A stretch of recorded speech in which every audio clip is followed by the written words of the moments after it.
एका आर-टी-आय कार्यकर्त्याच्या एका तक्रारीने संपूर्ण यंत्रणाच हादरली. सरकारी चोरी, अमृत योजनेच्या कामावर कथित वीज चोरी, महावितरणाचा अचानक धडक छापा, कार्यालयात कर्मचाऱ्यांची अधिकाऱ्यांसमोर टाळाटाळ आणि त्यानंतर थेट 1,48,870 रुपयांचा दंड. पण आता सर्वात मोठा प्रश्न, दंड झाला पण गुन्हा कधी दाखल होणार? नमस्कार, मी हबीब चव्हाण. आपण पाहत आहात दैनिक लेटेस्ट न्यूज. पहा हा संपूर्ण एक्सक्लुझिव्ह रिपोर्ट. भुसावळ शहरातील ट्रॉमा सेंटर परिसर. नगरपालिकेच्या मालकीच्या जागेवर सुरू असलेल्या अमृत योजनेचे काम. मात्र या कामावर अनेक दिवसापासून कोणतीही अधिकृत वीज जोडणी नसताना वीज वापरली जात असल्याचे गंभीर आरोप माहिती अधिकार कार्यकर्ते केदारनाथ वामन सानप यांनी केला आहे. 14 जुलै 2026 रोजी त्यांनी महाराष्ट्र राज्य वीज वितरण कंपनीचे मुख्य अभियंता जळगाव यांच्याकडे लेखी तक्रार दाखल केली. तक्रारीसोबत घटनास्थळाचे GPS फोटोही जोडण्यात आले. तक्रारीत स्पष्ट मागणी करण्यात आली होती की वीज चोरीची चौकशी करून संबंधितांवर वीज अधिनियम 2003 अंतर्गत कारवाई करण्यात यावी. तक्रार आल्यानंतर महावितरणने प्रकरण गांभीर्याने घेतले. 15 जुलै 2026 रोजी ग्रामीण विभागाचे अधिकाऱ्यांनी घटनास्थळी अचानक छापा टाकला. अधिकाऱ्यांनी तेथील व्यवस्थापक व कर्मचाऱ्यांना विचारणा केली. हे काम कोणाचे कंपनीचे आहे? जबाबदार अधिकारी कोण? अधिकृत वीज जोडणी कुठे आहे?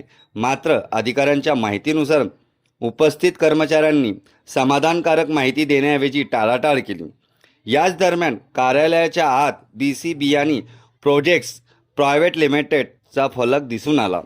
तपास पूर्ण झाल्यानंतर 17 जुलै 2026 रोजी महावितरण वीज अधिनियम 2003च्या कलम 135 नुसार कारवाई केली. संबंधित सुनील शामराव खर्चे, विलास पाटील अँड असोसिएट भुसावळ यांच्या नावाने 16 महिन्यांचा कालावधी, 5,195 युनिटचा वीज वापर आणि एकूण 1,48,870 रुपयांचा दंडात्मक बिल वीज जारी करण्यात आले.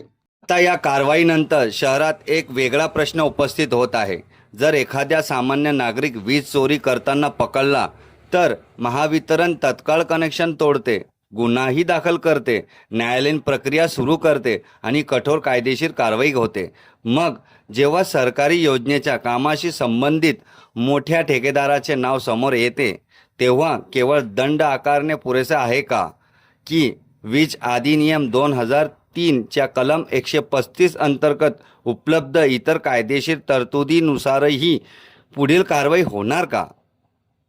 हा प्रश्न नागरिक विचारत आहे. हे लक्षात घेणे महत्त्वाचे आहे की या प्रकरणात अंतिम कायदेशीर निर्णय संबंधित तपास यंत्रणा आणि सक्षम प्राधिकरण घेतील. पुढील कोणती कारवाई होईल हे अधिकृत प्रक्रियेवर अवलंबून आहे. एका RTI तक्रारीपासून सुरू झालेले हे प्रकरण आता संपूर्ण भुसावळमध्ये चर्चेचा विषय बनलेला आहे. महावितरणाने दंडात्मक कारवाई केली आहे. पुढे आणखीन कोणती कायदेशीर पावले उचलली जातात? दोषीवर फौजदारी गुन्हा नोंदवला जातो का?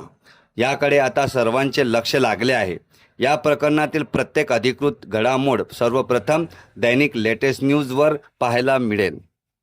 जर तुम्हाला वाटत असेल की कायदा सर्वांसाठी समान असला पाहिजे तर हा व्हिडिओ जास्तीत जास्त शेअर करा. तुमचे मत कमेंटमध्ये नक्की लिहा. व्हिडिओला लाईक करा आणि अशाच निर्भीड, विश्वासार्ह आणि ताज्या बातम्यांसाठी दैनिक लेटेस्ट न्यूज यूट्यूब चॅनलला सबस्क्राईब करा. कॅमेरामॅन हरीश खरारे सोबत मी मुख्य संपादक हबीब चव्हाण. धन्यवाद.